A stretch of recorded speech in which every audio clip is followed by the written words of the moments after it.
De acordo com a última pesquisa do IPEA, o Instituto de Pesquisa Econômica Aplicada, divulgada no início de dezembro, a população em situação de rua no Brasil cresceu 38% entre 2019 e 2022.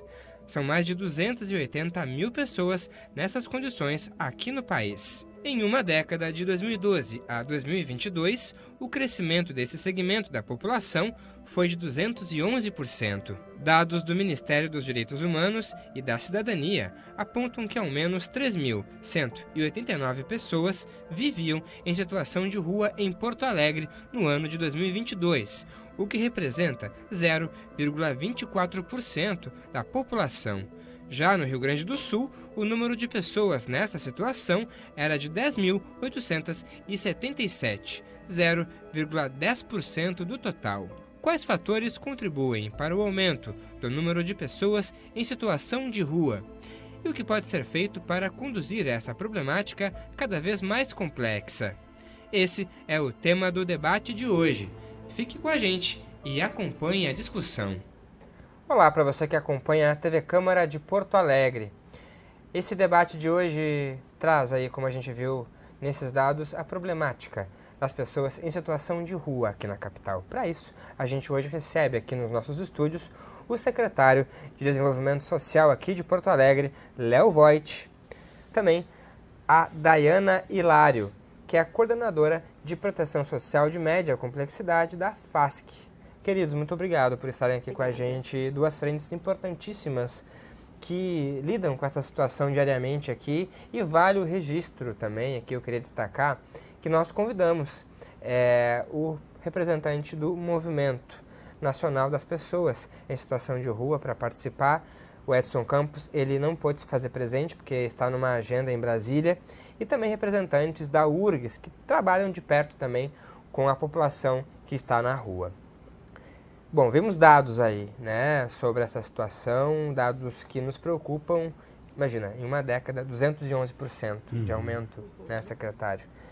Começando com o senhor, o que esses dados mostram para a Prefeitura? Não são dados novos, né, mas ajudam a traçar, digamos assim, um panorama para trabalhar de forma até mais específica, né? Bem-vindo. Bem, muito obrigado pelo convite, é um prazer estar com vocês aqui, com a Dayana, né? Bom, os dados, eles são preocupantes para o Brasil inteiro e no mundo eles são dados altamente preocupantes porque há um incremento, sim, de população de rua em todas as cidades médias e grandes no mundo. Acabo de vir de uma visita que foi uma missão de Porto Alegre a Medellín. Em Medellín, em 3 anos, eles passaram de 3 mil moradores de rua para 9 mil moradores de rua pelo surgimento de uma nova droga que ainda não temos presente na nossa realidade. Agora, esses dados, e nós vamos discutir isso aqui ao longo do programa, eles também nos dão um alento, viu? Porque não é essa a realidade de Porto Alegre. Porto Alegre não tem esse incremento. O trabalho empírico nas ruas todos os dias, ao longo de 12 meses, ele não confirma os dados de cadastro. A maior parte desses dados, eles são dados em fontes secundárias. Quer dizer, nós aqui somos cientistas, nós trabalhamos com as evidências. E as evidências dos números são tirados de fontes secundárias.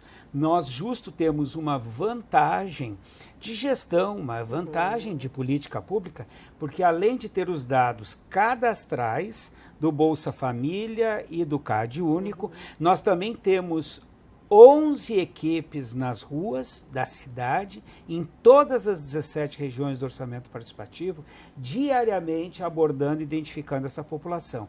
E nós sabemos, então, quem destes cadastrados esteve, permanece ou saiu da rua. A FASC, aqui bem representada pela Daiane, ela tem o cadastro nominal dessas pessoas e muito provavelmente tem um prontuário de todas elas, né? Vocês não chamam de prontuário. É prontuário. Tem o prontuário dela. Então, elas são conhecidas. Então, nós sabemos quem está no cadastro que, de fato, esteve nas ruas. E aqui o programa vai dar um furo de reportagem, porque vai apresentar dados absolutamente novos que ainda não foram divulgados, que são os dados de 23. Nós vimos divulgando até agora os dados da população encontrada nas ruas até o ano de 22. Agora, a FASC já tem uma consolidação dos 10 primeiros meses do ano. A Daiana vai apresentar. Uma última frase, eu sei que está longo, mas é importante aqui para o enfrentamento dessa questão, né? É o seguinte, há uma diferença muito importante na soma destes dados quando nós estamos falando de duas populações que são diferentes, mas estão somadas aqui no cadastro, que é as pessoas que são de rua sobrevivência e rua moradia. O teu briefing está perfeito, porque tu está falando daqueles que têm domicílio nas ruas. Existe uma parte das pessoas cadastradas que elas fazem tarefas de sobrevivência econômica na rua, como, por exemplo, flanelinhas, pedintes, esmoleiros e outros serviços, pequenos serviços, até algumas contravenções, compreende? Eles fazem essa atividade econômica nas ruas, são considerados de rua visualmente pela população e eventualmente para fim de cadastro, mas ao final do dia ele retorna para um domicílio. Ele não faz a rua a sua moradia. Então, essa discriminação é muito importante. Por que ela é importante? E termino aqui, porque o método de enfrentamento do tema é totalmente distinto. Totalmente diferente e mais desafiador. Tem uma política de fomento econômica. A outra é totalmente uma política de saúde pública e uma política socioassistencial. Claro que muitas vezes acabam se encontrando, mas é totalmente diferente o manejo. Isso. Passando para a Daiana Hilário agora, muito importante trazer isso desses dados, Daiana. O que a gente viu aí, até 2022, mais de 3 mil pessoas em situação de rua aqui em Porto Alegre. Confirma esses dados, como é que está a situação agora? Bem-vinda. Bem-vinda, obrigada pelo convite. É uma satisfação estar aqui podendo discutir junto com o secretário sobre essa temática. Em relação aos dados, tá? O dado oficial do Cadastro Único hoje de pessoas que se autodeclaram em situação de rua são 3.580. O dado desse montante que se autodeclara em situação de rua, 3.062, tá, recebem o Bolsa Família. Só que tem um outro dado que é um pouco do que o secretário trouxe, que é o dado empírico, aquele que é das nossas equipes, das nossas 11 equipes que estão vinculadas aos CREs da cidade, né, os 9 CREs, os 9 equipamentos públicos da cidade, esse dado empírico que é de estar na rua, né, de estar fazendo essa abordagem. E de janeiro até outubro, nós temos dados de abordagem de 1.081 pessoas que foram abordadas, pessoas diferentes, tá? Que foram abordadas. Então, esse é o número que a gente pode dizer que são as pessoas que foram encontradas na rua e que se autodeclaram também usar a rua como espaço de moradia, né? Claro que não é o mesmo dado que a gente viu ali no início, porque os 3.189, as 3.189 pessoas que estão nessas condições era até 2022. Esse é setembro. Esse recorte de setembro de 2023. Tu traz agora 3.580. A gente vê um aumento. Dá para dizer, então, que aumentou? É que a autodeclaração, né, o sujeito diz se ele se considera estar na rua ou não. Às vezes, ele pode estar já vinculado a algum programa de proteção, né, então recebendo um auxílio moradia, um auxílio proteção, e ele ainda se considera em situação de rua porque ele ainda não tem uma moradia definitiva. A gente tem isso também, essa especificidade dos nossos serviços, né? Algumas pessoas que, se tivessem uma moradia definitiva, poderiam ter superado a situação de rua, né? Que já estão 1 ano e meio num espaço protegido, fazem o seu atendimento de saúde, estão vinculados à rede socioassistencial e que a sua demanda principal é moradia e acesso a trabalho e renda. Então, tu consideras que não houve um aumento? Assim, hoje, com os dados que a gente tem, não tem um aumento significativo. A gente vai viver o ano que vem, né, a pesquisa da URGS, que vai, dentre as atribuições, é poder avaliar a política pública, mas poder também fazer um censo dessa população em situação de rua. Que aí, bom, a gente vai poder olhar um pouco mais, né, para esses dados. Mas hoje o dado empírico é 1.081 pessoas que a gente identificou na rua, pessoas diferentes. Em relação à série histórica, é queda, viu? Em relação à queda histórica, por que, secretário? A série histórica. Esse é um slide que eu mandei, não sei se a produção tem. Nós temos, então, acompanhamento da FASC, a série histórica de crescimento. A população de rua não cresceu recentemente nem na pandemia. Ela cresce há 10 anos. Bem antes da pandemia, ela crescia intensamente. Depois da pandemia, nós começamos a ter uma estabilização. Os dados da FASC de presença na rua, né? São de uma queda à razão de 6% ao ano, desde o ano de 2021, 6%. Isso para nós, como há uma margem de erro, há uma imprecisão, né, nós consideramos uma estabilização. Se esse dado de 1.000 que a Daiana traz se mantiver semelhante, né, até o dia 31 de dezembro, que é a nossa base de dados, nós olhamos a cada 12 meses quantas pessoas foram encontradas na rua. Isso também significa que elas não estiveram simultaneamente na rua. Vamos lá, o que significa isso? O censo do IBGE. Se eu tiro a fotografia, que é o censo, que é a metodologia do censo, eu não encontro 1.000 pessoas na rua. Eu posso encontrar 100, 600, 800, mas porque elas não estão simultâneas. Elas passaram por algum momento, um período na rua, foram identificadas pelas equipes da FASC e da saúde, foram cadastradas e foram diagnosticadas como pessoas e é em justamente situação de rua. por essa autodeclaração que tu mencionaste, Daiana, que há essa dificuldade desses dados serem um pouco mais certeiros, precisos mesmo? Sim, porque na verdade tu parte da autodeclaração, né? E aí eu posso estar em rua sobrevivência e me declarar em situação de rua, porque é um acesso a um benefício, mas também eu posso estar de passagem na cidade de Porto Alegre, que é um pouco do que a gente vê com a situação dos imigrantes, né? Que muitas vezes Porto Alegre é uma cidade de passagem para ir para o interior, acaba ficando alguns dias, acessou alguns serviços da política de assistência e foi para outro município. Tu falou de imigrantes. Hoje, perfil, a gente tem mais homens ou mulheres na rua? Hoje nós temos mais homens. Homens jovens. Homens jovens. Brancos ou negros? Preponderantemente brancos, pardos e brancos. Mas os dados históricos da URGS não são de maioria negra. Inclusive, famílias tipicamente de cultura negra são muito mais resilientes. É mais difícil que os conflitos familiares acabem gerando população de rua. Há uma explicação, por exemplo, para esse recorte que vocês imaginam para homens brancos? É que a questão da rua tem, né, a ver com a questão, os atravessamentos em relação ao porquê aquela pessoa foi parar em situação de rua. Pode ser em função dos vínculos rompidos com a família, pode ser algumas pessoas egressas do sistema prisional, algumas pessoas egressas do acolhimento institucional. Também tem a questão da circulação entre cidades, então das migrações, da tentativa de trabalho. A gente vê também a vinda para Porto Alegre em momentos sazonais. Então, agora é a Feira do Livro. Então, vem de alguma cidade um grupo de trabalhadores que não necessariamente eles estão em situação de rua, mas quando chegam em Porto Alegre não têm domicílio e acabam acessando os nossos serviços, né? E no período que estão aqui ficam considerados em situação de rua. Pois é, eu queria chamar agora, a gente conversou com os parlamentares aqui, antes do recesso parlamentar, sobre essa questão das pessoas em situação de rua. A gente vai ouvir agora o vereador Pedro Ruas sobre isso e a gente vai discutir depois o que ele trouxe. Vamos acompanhar.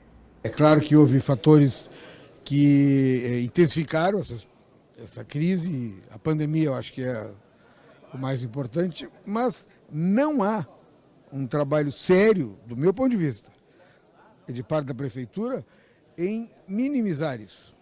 Começa pelos dados. Se pega os dados da Prefeitura, são cerca de 2.000 pessoas em situação de rua. Nós temos, na verdade, por todas as entidades que trabalham com essas pessoas, com essa população, 5.700 em Porto Alegre. Então é mais do que o dobro, quase o triplo dos dados da Prefeitura. Bem, aí nós temos que ver a questão do atendimento médico. Houve uma mudança grande na questão do postão Santa Marta, que foi prejudicial à população de rua.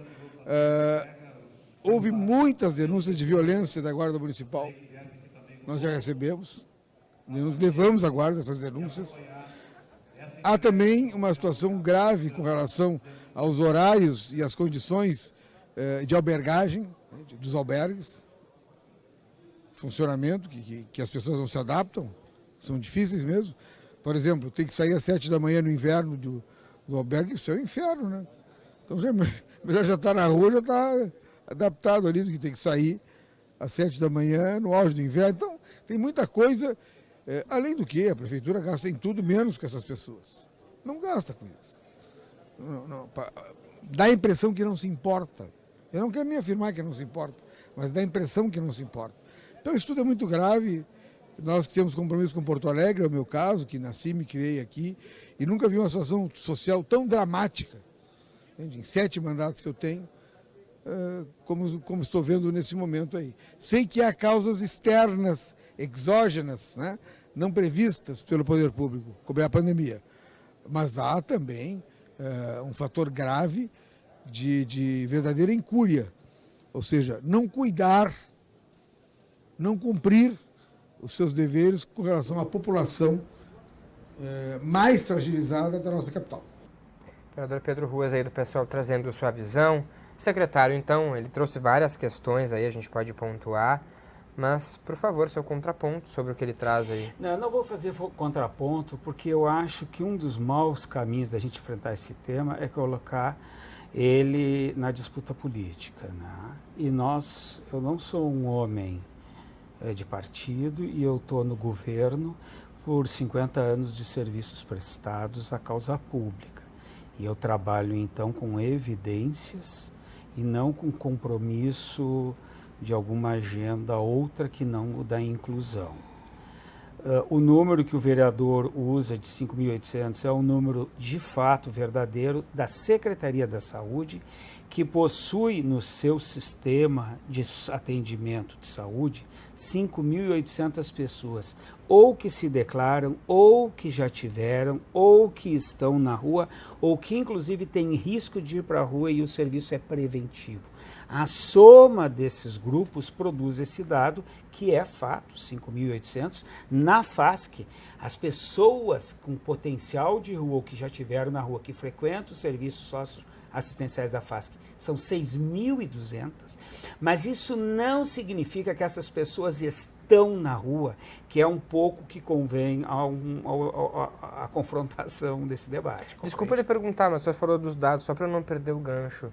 Pois há essa confirmação e essa mistura aí de perfis, mas a impressão que fica é que são muitos dados diversos. E como que a política pública vai lidar com essa diferença de dados? Como que ela vai ser certeira? Sem dúvida, trabalhando com dado empírico de rua. Nosso dado é mais preciso que do IPEA, do que do Bolsa Família e do que do CadÚnico, porque nós temos 150 trabalhadores todos os dias na rua, frequentando as ruas e captando essa informação. Nós vamos, a URGS está sendo contratada para fazer a pesquisa para referendar esse dado de campo de trabalho. Ela vai, de alguma forma, dizer se esse dado procede ou não, se nós estamos superdimensionando ou subdimensionando. Nós estamos contratando um agente neutro, externo, científico, com compromisso do conhecimento para aferir esse número, que é um serviço que a FASC faz a cada 4 anos, no mínimo, de aferir esse número.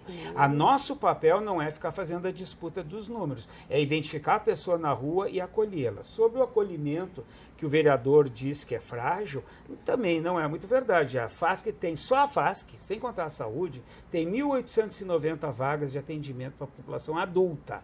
Não necessariamente de rua, mas, em média, 1.000 dessas vagas são de acolhimento para a população de rua. Porque também tem acolhimento de mulheres vítimas de violência, de idosos, tem outros perfis que não só a população de rua. Até hoje nós não temos falta de vagas, porque quando faltar vaga, porque o serviço teve um ingresso, uma adesão suficiente, a ordem do prefeito é expandir vagas. E outro elemento que o vereador refere aqui, de que a pessoa não se adapta ao sistema de abrigo ou de albergue. Não tem problema, tem hospedagem. A prefeitura tem 300 vagas. 432. Nossa, aumentou.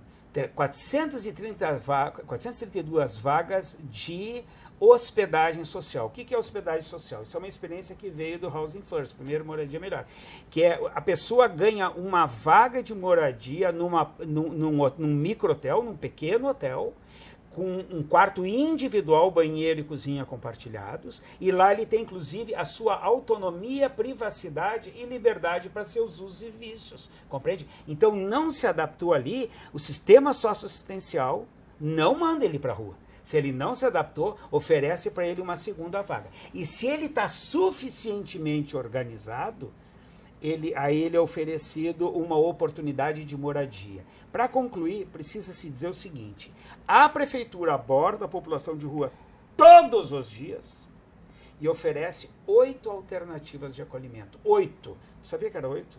Tu nunca somou isso, né? 8 alternativas de atendimento entre saúde e assistência social.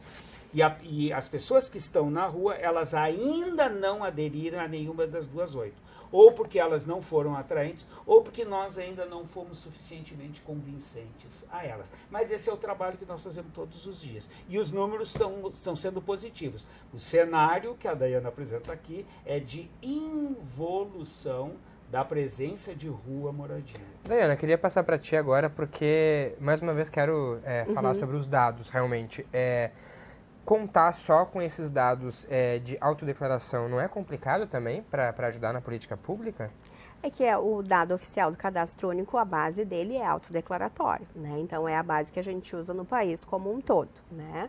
Eu acho que para poder pensar a política pública para além dos dados é também olhar para aquilo que a gente tem no cotidiano e a construção de política pública também parte pela construção empírica muitas vezes, né? Hoje, quando a gente olha para esses números, a gente poderia dizer que outros serviços talvez a gente pudesse também ofertar. Um pouco do que o secretário trouxe dessa nossa ida, né, até a população e essa oferta que a gente faz. Mas também lembrando que essas pessoas muitas vezes não têm interesse nesta oferta, né? E talvez seja um processo de vinculação. A primeira ida até essa pessoa, a gente começa a estabelecer com eles uma aproximação com o intuito de construir vínculo e, junto com essa pessoa, poder construir estratégias para a superação da rua, né? O nosso foco é a superação da rua. Agora, nem sempre esse é o desejo do sujeito, tá? E aí, bom, que alternativas também a gente pode ofertar para essas pessoas? Muitas vezes, a forma que esse sujeito entende que ele vai estar protegido é fazendo, como eles chamam, o seu corre durante o dia, que é tentando buscar alternativa de renda, e de noite dormindo no albergue, né? Às vezes, a forma que ele se sente protegido, que aí também é da escolha individual, é estar com um grupo em algum ponto da cidade, né? Então, também, quando a gente pensa, junto com esse usuário, o seu plano de acompanhamento para a superação da rua, se leva em conta o desejo dele. Muitas vezes, o desejo não é sair da rua de forma imediata, por diversos atravessamentos, porque pode ter um uso de spa nesse caminho. Spa que tu fala seria substância psicoativa, né? Então, que bom, precisa fazer algo não inclui álcool, que é muito prevalente. Bom, talvez essa pessoa vai levar alguns meses, algumas semanas, alguns dias para se vincular a algum atendimento com alguma equipe de abordagem, da política de assistência, algum serviço de saúde, seja o consultório na rua, seja o CAPS. Então, é um tempo para que isso possa acontecer. Esse atendimento médico, como que ele é feito caso a pessoa precise para ser atendida? Tu fala, por alguma situação. A pessoa em situação de rua, ela pode acessar qualquer unidade de saúde, tá? Então, por ela não ter um domicílio, qualquer unidade de saúde pode acessar. Hoje nós temos uma estratégia em Porto Alegre que é o Juntos na Rua, né? Que é a equipe de abordagem com a equipe de saúde. Alguns turnos da semana estão fazendo atendimento em conjunto, né? E aí vai uma equipe de saúde e uma equipe de assistência. Nós temos 4 consultórios de rua. 4 de rua. Eu queria só destacar aqui, porque foi falado pela fala do vereador Pedro Rua sobre a questão de violência da Guarda Municipal. A gente entrou em contato e pediu uma nota para a Guarda Municipal sobre essa situação e eles informaram o seguinte: a Secretaria Municipal de Segurança informa que, por meio do Comando Geral da Guarda Municipal, que a corporação realiza o apoio às ações da Fundação de Assistência Social e Cidadania, a FASC, nas ações junto à população de rua. A corporação não promove operações isoladas junto a este público sem a presença dos assistentes sociais do município. Fecha aspas aí, a nota da Guarda Municipal, que eu queria que tu pudesse destacar isso também, sobre essa situação dos agentes de segurança, porque tá na rua e também está imbuído de um monte de problema também de segurança, né? Acho que é importante, assim, tem um limite também. Quando a gente vai fazer quando as nossas equipes, as nossas 11 equipes vão para a rua, elas fazem um mapeamento desse território e identificam algumas situações críticas. Bom, o que seriam essas situações críticas? Aonde não é mais possível um serviço de saúde ou de assistência entrar. E algumas vezes o serviço que é possível entrar é a segurança pública, né? Porque, bom, em alguns pontos da cidade poderá ter situações de tráfico ou situações de violência, que aí as equipes, assistentes sociais, psicólogos, educadores sociais, com o seu coletinho, tentando se aproximar, não vão resolver a situação, né? Então, acho que são coisas diferentes, né? Quando a gente enquanto equipe, a gente vai até essa pessoa em situação de rua, a gente vai ofertar proteção social. Como é que a gente oferta proteção social? Se aproximando, estabelecendo vínculos, sabendo quem são, né, quais são as demandas, né, que essa pessoa tem, ofertando as possibilidades.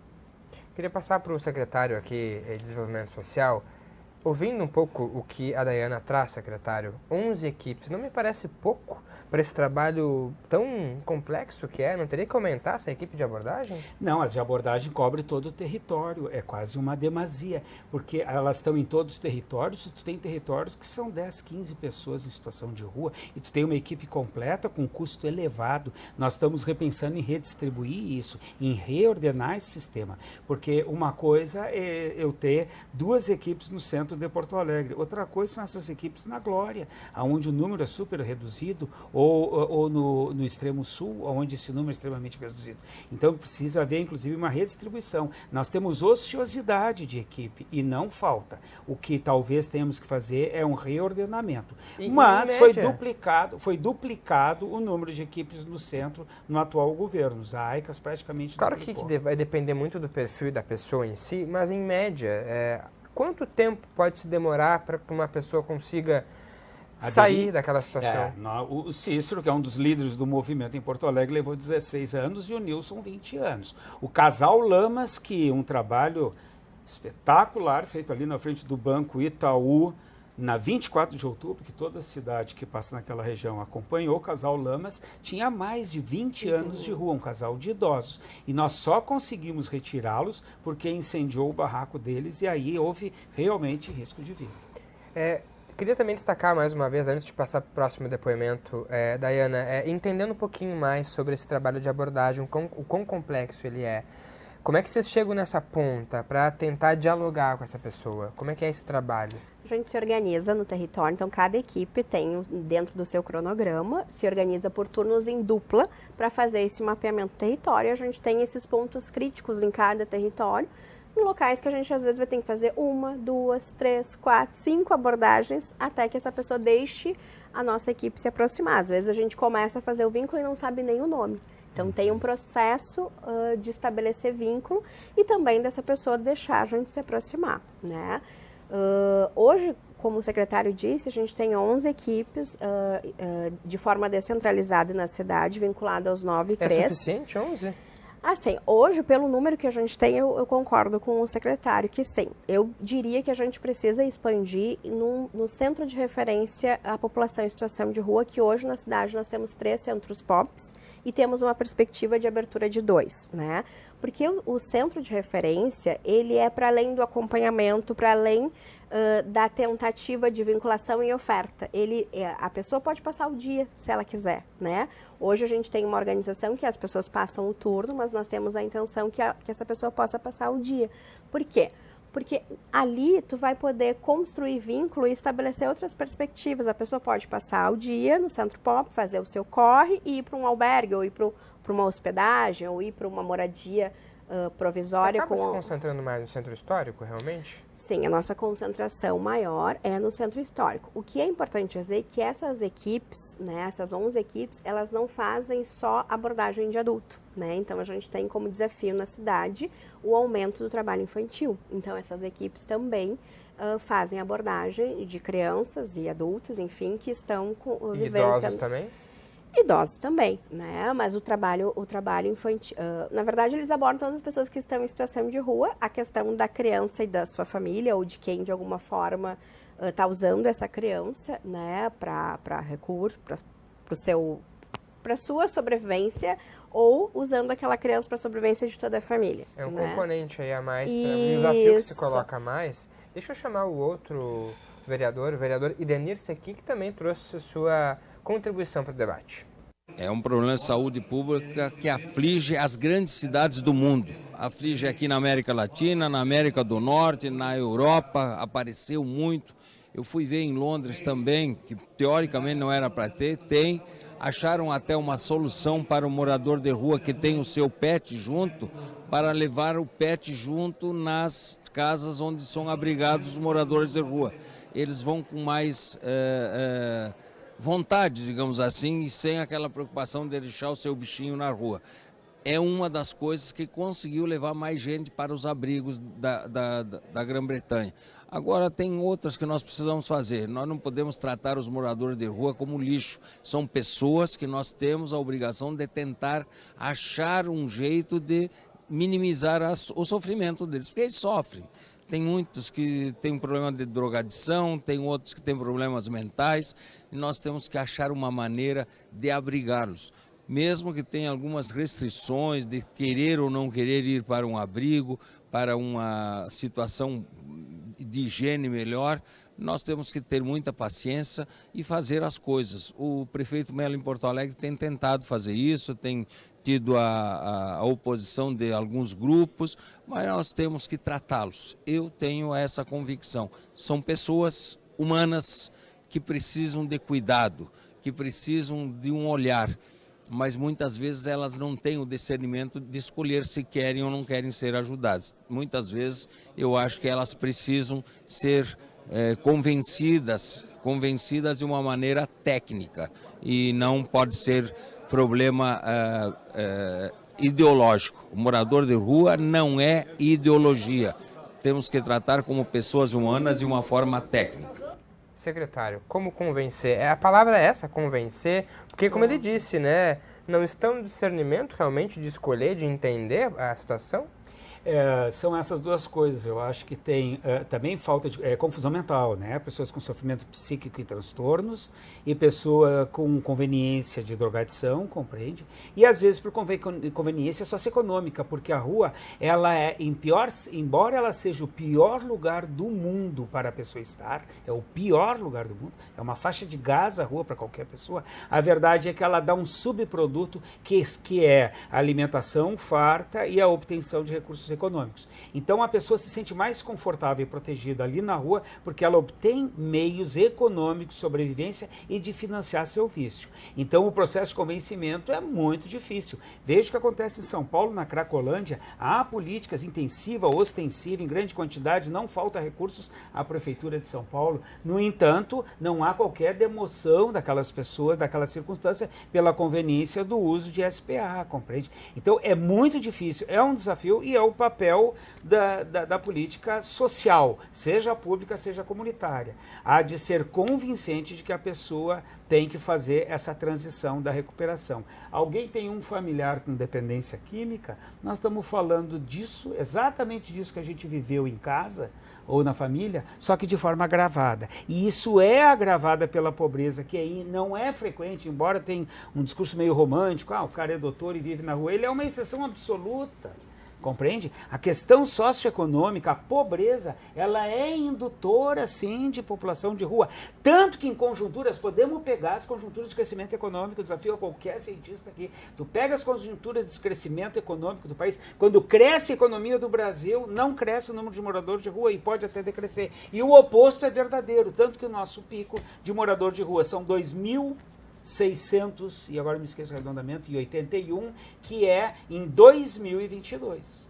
Pois é, e diante disso que o secretário traz, Daiana, não se vê então aí a necessidade maior de a gente ter essa questão sendo trabalhada por diferentes setores? Pobreza, a questão de renda, né? É que a questão da pobreza e da renda, ela não é só enfrentada pela política de assistência social, é um conjunto de políticas que precisa dar conta dessa demanda enquanto sociedade, né? Quando a gente estava falando no bloco anterior em relação às equipes de abordagem, né? para além da oferta, para além de estabelecer esse vínculo para conduzir essa pessoa de alguma forma junto com ela para a superação da rua, a gente precisa fomentar que outras políticas também estejam conosco, né? Como a política de habitação, de trabalho em renda, né? A gente faz, por exemplo, nos nossos centros de referência, né? Nos POPs, oficinas do Cine, né? E muitas vezes as pessoas fazem encaminhamento de currículo, fazem entrevista, mas elas não são de fato selecionadas para trabalho, mesmo que elas tenham feito todo o movimento, porque tem uma baixa escolaridade, porque tem o preconceito, né? Que endereço eu vou colocar neste currículo, né? Muitas vezes é o endereço dos serviços, né? Que se coloca. Então, para além da política de assistência e da política de saúde, que no geral estão mais envolvidas, né, diretamente no atendimento direto dessas pessoas, a gente precisa implicar que outras políticas possam também compor essa superação de rua. A tua avaliação, como que está isso agora? Precisa ser melhorado essa relação? A gente tem na cidade o Plano Ação Rua, né, que ele tem como proposta pensar a política pública de diversas formas, com diversas secretarias junto, né? Mas a gente precisa criar estratégias, por exemplo, na habitação, a gente tem dados de algumas pessoas que têm um funcionamento de rua, que usam os nossos serviços, mas que tivessem uma moradia definitiva, poderiam ter superado a rua. Mas ainda usam dos nossos benefícios de hospedagem ou de um auxílio proteção, né? Que a gente chamaria de, antigamente, o aluguel social, que é do DEMAB, mas que hoje está na face como auxílio proteção. Nós temos um percentual de pessoas que, se tivesse trabalho e moradia, poderiam ter superado a rua. Ao mesmo tempo, nós temos também os casos crônicos de anos, 5, 6, 7 anos em situação de rua, que é para além de ofertar um espaço protegido. Essas pessoas, de fato, precisam de um acompanhamento de saúde de uma forma mais intensificada. Né? Certo. Nós temos pessoas que estão nesse antigo aluguel social, então, que elas já estão reorganizadas e elas estão vencendo o tempo que é de 2 anos que elas podem ficar nesse benefício. E aí não tem política habitacional para poder encaminhar. Então a política habitacional falta para aqueles que estão dando alta do sistema, que não é um volume, mas mesmo assim exige unidades habitacionais e isso é uma coisa cara. Né? Que a gente tem visto agora a mobilização da prefeitura para poder ofertar casas para essas pessoas que sofreram com as enchentes também. Como encontrar também casas para essas pessoas em situação de rua? Porque também tem todo um manejo para poder mostrar como é uma casa para uma pessoa que há muito tempo está longe de uma casa, como ela é colocada também, com a estrutura que a casa tem. E que aí é a transição, né? Porque ela precisa, quando essa pessoa sai da rua, né, para frequentar, acessar os nossos serviços, tem um período de transição. Então, ela vai começar centro pop e albergue, depois a possibilidade de uma pousada ou de um auxílio moradia, para depois você pensar uma moradia definitiva, né? Então, tem um caminho aí de transição para que, de fato, ela possa acessar uma tem uma política moradia nova aí que não foi inventada ainda e que eu acho que precisa. E nós vamos ter que fazer isso, que é a ideia dos residenciais compartilhados, que são residências, como se fosse mas como é que se chama? Uma moradia protegida, né? Moradia protegida, que tem um cuidador e que as pessoas residem nas suas unidades autônomas, mas tem um cuidador. O DEMAB já está fazendo esse projeto para idoso. Né? E talvez essa experiência piloto nos permita reproduzir esse modelo também para egressos das ruas. Mas nós estamos falando aqui de dezenas, compreende? E não esses números superlativos. O nosso desafio são os números superlativos. E para essa alternativa de emprego e renda, secretário, além do que a Daiana trouxe, por exemplo, as oficinas do Cine, o que mais pode ser feito aí? Você tem conseguido dialogar com os outros secretários? Olha, não, isso funciona razoavelmente com boas possibilidades. A saúde tem oficinas de trabalho, artesanato e renda preparando para o ingresso. Porque ela não é uma população assim proletarizável, ela não é uma população que está apta a ingressar no mundo do trabalho, como a Daiana que bem disse, inclusive até pelo preconceito. Mas ela precisa ser preparada para esse reingresso. Então a própria saúde tem serviços, o Cine tem esse serviço e a prefeitura com os seus prestadores de serviço tem vagas reservadas. Então se há uma pessoa minimamente apta, a gente tenta se encaixar nos prestadores de serviço. O nosso maior absorvedor de mão de obra, que mesmo assim estamos falando em baixa escala, é a própria Cotravipa, que sempre contrata as pessoas que encaminhamos. E foi falado também pelo vereador Sequim a questão dos animais aí. Aí a gente já vê uma outra movimentação do gabinete da causa animal poder aí trabalhar em conjunto, porque a gente vê muitos animais na rua também, secretário. Eles compõem o programa Ação Rua organicamente e estrategicamente. Nós já temos 2 espaços com canis. Então, se o animal é um elemento obstáculo, nós temos como encaminhar para um lugar. Mas ainda não é em volume suficiente. Nós precisamos expandir o número de vagas para cães nos canis, melhorando os canis e criando que mais equipamentos conveniados ou nossos tenham canis disponíveis, sim. Agora a gente vai ouvir o depoimento do vereador Cassiá Carpes, do Progressistas, que também quis dar sua contribuição sobre essa temática aí. Vamos acompanhar. Ao mesmo tempo que o judiciário não permite as prefeituras retirar, eles também ficam num limbo aí. Ou seja, o que eles fazem? São vendedores? Muita gente não. Mas às vezes são drogados, às vezes são gente tipo mendigos. Então é muito difícil essa questão. Agora a prefeitura tem um projeto, inclusive sou relator aqui, no sentido de favorecer os ambulantes. O grande problema dessas pessoas é como transformá-los em ambulantes. Tá? Eles são aí, tá, por várias razões. Às vezes vêm do interior para cá, fazem um puxadinho lá na casa do parente. Tá? Depois dá uma briga na família, ele vai para a rua. Fica drogado, não sabe o que fazer. Né? Então esse é muito difícil. A FASC tem feito um trabalho de persuasão, direcionando na cidade, mas às vezes vão lá, tomam banho e saem. Voltam de novo para a cidade, para a rua. E traz um transtorno para todo mundo. Né? Então o bom seria recuperar as pessoas. Mas como recuperar se muitas vezes são drogados, são da bebida, a família tirou eles na rua, eles não têm, né? Estão com uma depressão espantosa. Então é muito difícil. Agora os órgãos têm que fazer o convencimento, né? E curar. Né? Às vezes é questão até de médico. Né? Ver se estão drogados, o que posso encaminhar, para onde que eles vão tirar essa parte, ver quem é que quer se recuperar, se tem família. Tem que fazer um cadastro muito grande. Né? Então é um dos trabalhos mais difíceis de uma prefeitura, não de Porto Alegre, do Brasil inteiro e do governo federal também, porque esse trabalho é muito difícil. Pois é, isso que eu queria destacar. Ele falou aí, o vereador, sobre aí essa outra busca, né, Daiana, da família, de ir atrás de outras informações. Tem o trabalho da abordagem, mas e quem faz esse outro trabalho aí nos bastidores? A mesma equipe, na verdade, a equipe que aborda é a equipe que acompanha. E junto com esse sujeito, né, vai construir... Porque o que acontece? Algumas pessoas estão em situação de rua e, de fato, os vínculos familiares, né, os vínculos comunitários foram completamente rompidos. Mas tem pessoas que estão em situação de rua que algum vínculo comunitário se mantém, né? Que um comerciante é a pessoa que alcança a alimentação ou o espaço do banho, né? Que mantém algum vínculo comunitário. E aí essa equipe que aborda e que acompanha, junto com esse sujeito, vai construir estratégias para a superação da rua.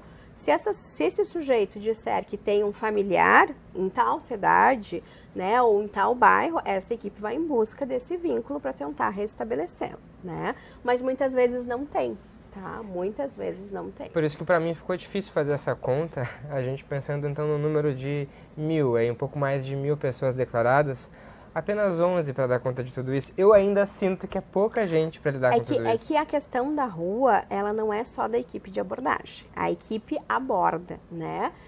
Aborda e acompanha, mas precisa ter serviços de retaguarda. Alguns desses serviços de retaguarda são os centros POPs, outros são os albergues, outros são os acolhimentos. Os próprios CRAS também são serviços de retaguarda, porque muitas vezes o vínculo que aquela pessoa estabelece, mesmo estando em situação de rua, é com o CRAS da região que ela fica em situação de rua, né? Então tem outros serviços para além da equipe de abordagem. Eu queria também complementar uma fala que foi trazida pelo vereador Cassiá sobre que ele trouxe ali, até para a gente ajudar na própria explicação. O judiciário não deixa que tire as pessoas da rua. Na verdade não é isso o trabalho, é retirar as pessoas à força. Não é isso. É que talvez, se a gente pensar que essas pessoas, o direito à cidade ele é de todos, né? Do cidadão domiciliado e do cidadão que não é domiciliado. O que a gente faz é um processo de estabelecer vínculo com essa pessoa com o intuito de proteção social, né? Ofertar proteção social. Mas algumas pessoas não têm o interesse naquele momento por N questões de aceitar esse atendimento, né? Secretário, agora falar com o senhor aqui sobre essa questão que foi trazida pelo vereador Cassiá, da drogadição, saúde mental. Essas pessoas, elas podem ser atendidas nos CAPs, por exemplo, para poder lidar com uma depressão também? Sim, é isso. Sempre que uma pessoa com sofrimento psíquico e transtorno mental ou uso de substância, o que muitas vezes está cruzado, esses 3 indicadores, sempre que ela aceita a aproximação do serviço socioassistencial, ela é encaminhada para o serviço de saúde mental. E o serviço de saúde mental cuida dela e a medicação é uma coisa muito poderosa e potente. O problema, nós temos 2 problemas aqui. Como o número de moradores de rua com este perfil é muito grande, a fila do CAPS, ela é uma fila que para os serviços da assistência social, ele é um desafio, ele é um problema. Tem que ficar acompanhando até conseguir ser atendido pelo sistema CAPS. Segundo, todo o sistema de acompanhamento de saúde mental, ele significa regularidade, disciplina ao tomar a medicação. E isso é uma população que ainda está em circunstância de desordem. Então, o processo é desafiador. O Cassiá Carpes, vereador, ele diz uma coisa que é necessário deixar bem clara. É o acolhimento da população, não é compulsório o processo. A saída da rua não é compulsória. Nós, a cidade, os direitos humanos, a política pública, o cidadão de Porto Alegre sabe que a rua é o pior lugar para ele estar. Mas é necessário para que ele saia que ele também se convença disso. Se ele não se convencer, ele não vai cumprir com os acordos que ele faz com o assistente social, ele não vai cumprir com os acordos e com as orientações do médico, ele não vai cumprir com as obrigações do trabalho, ele não vai contribuir com as obrigações das oficinas ludoterapêuticas e artesanais, e ele não vai cumprir com os cuidados de moradia que lhe forem dados. Há casos de morador que incendiou o seu quarto dentro da pousada. Então é necessário que ele venha a aderir. Se for compulsório, essa fórmula começa mal, além de ser descumprimento dos direitos humanos e, como diz assistente social, o direito à sua autodeterminação. Hoje, um morador de rua, Daiana, se ele quer procurar um psicólogo para ser atendido, ele consegue imediatamente ou ele demora para ter acesso também? É que na política de assistência o atendimento ele não é clínico, né? Se ele quer um atendimento clínico, ele tem que procurar a política de saúde, né? Mas as nossas 11 equipes estão abordando todos os dias nos territórios. Então, e tem psicólogo. E tem psicólogo. Isso que eu ia perguntar, quem são essas pessoas que fazem? Então, a nossa equipe ela é composta de assistentes sociais, psicólogos e educadores sociais. Cada equipe. Cada equipe. Que já também tem ali o manejo para poder lidar com a situação, até dar um encaminhamento muitas vezes. E o consultório de rua é acompanhado com semelhante equipe, só que a presença de um médico. A gente agora também vai ouvir o depoimento de outro vereador que contribuiu aí com o debate, que é o vereador Aldacir Oliboni, do PT. Vamos acompanhar. Eu creio que o governo poderia editar um programa que pudesse ser mais acessível e convincente. Em vez de nós reduzir as pessoas em situação de rua, elas aumentam, né? Porque os problemas familiares, pessoais, particulares, são cada vez maiores devido aos problemas que nós enfrentamos no dia a dia. Seja o cidadão que se separou e teve um problema depressivo, às vezes não tem um acompanhamento médico, por exemplo. O morador de rua sempre tem um problema específico dele, particular, né? Então, para nós reduzir o cidadão que está em situação de rua, ele não só tem que ser abrigado, ele tem que ser assistido, né? Com atendimento médico, talvez uma medicação que não é acessível para ele, que seja oferecida pelo Sistema Único de Saúde, em que o programa seja um programa de acolhimento e não simplesmente tentar convencê-lo para não dormir na rua, e sim num albergue. Não é o fato de só dormir, é preciso dar um acolhimento maior para melhorar a sua qualidade de vida. Que são questões que nós já trouxemos aqui, mas eu queria destacar isso do programa permanente. A gente falou aqui desse programa Ação Rua. O que pode melhorar nele, na tua visão, Daiana? A gente tem o plano Ação Rua, que é pela Secretaria do Desenvolvimento Social, E pela FASC, a gente tem as equipes de abordagem social, né, que são vinculadas aos CREs. Hoje, o que eu diria? Não falaria em aumento de equipe, eu falaria em aumento de ofertas, né? Outras ofertas que pudessem ser, de alguma forma, também atrativa à população em situação de rua. Por exemplo, que tipo de Por oferta? exemplo, daqui a pouco a gente precisa criar na cidade programas de acesso à renda, de formação, né? Talvez a gente tenha que criar na cidade espaços de convivência, como centros POPs também, né? Mas equipe de abordagem não, em função do número que a gente tem hoje identificado. Existe né? no plano aí da secretaria a gente ter esse tipo de trabalho, aumentar esse tipo de trabalho assim em outras frentes, secretário? Sim, nós temos 6 prioridades até o final do governo. Uma delas, que além de tudo que a Daiana disse aí, que eu subscrevo, né, acrescentar que nós temos que incluir os equipes de redutores de danos e as equipes na assistência social, chamamos isso de educadores sociais. Educadores sociais. Tá, que são pessoas, muitas delas egressas já das ruas e que vão fazer, então, vão compor as equipes de abordagem falando a linguagem de um ex-morador de rua, usar a metodologia que os AAs usam, que se usou com grande sucesso na política de DST-AIDS, compreende? E que poderá ser aplicado aqui. Então, nós estamos, a princípio, no próximo ano, contratando são 2 contratos, são 2 projetos, trazendo 24 redutores de danos e educadores sociais, 2 para cada equipe. Então, nós vamos fortalecer com uma especialidade a equipe que ainda não tem. Além de estar prontos para expandir vagas no sistema, nós vamos aumentar pelo menos um centro POP mais na cidade, e vamos fazer um novo plano de redistribuição das equipes na cidade. E a política, por ordem do prefeito, é alterar e fazer as modificações necessárias na medida em que os serviços requererem, compreende? Isso não vai decorrer de uma boa ideia, porque todo mundo, a morador de rua é que nem futebol, todo mundo tem opinião e ensina o Renato e o Cudê como deveria escalar seu time, né? É isso, todo mundo acha que entende desse assunto, mas realmente quem entender desse assunto exige a mesma maestria, a mesma formação, a mesma competência técnica que o engenheiro precisa ter para construir uma ponte. Não é qualquer um que constrói uma ponte, não é qualquer pessoa que vai conseguir realizar, coordenar, participar, liderar como a FASC que lidera a política pública de morador de rua.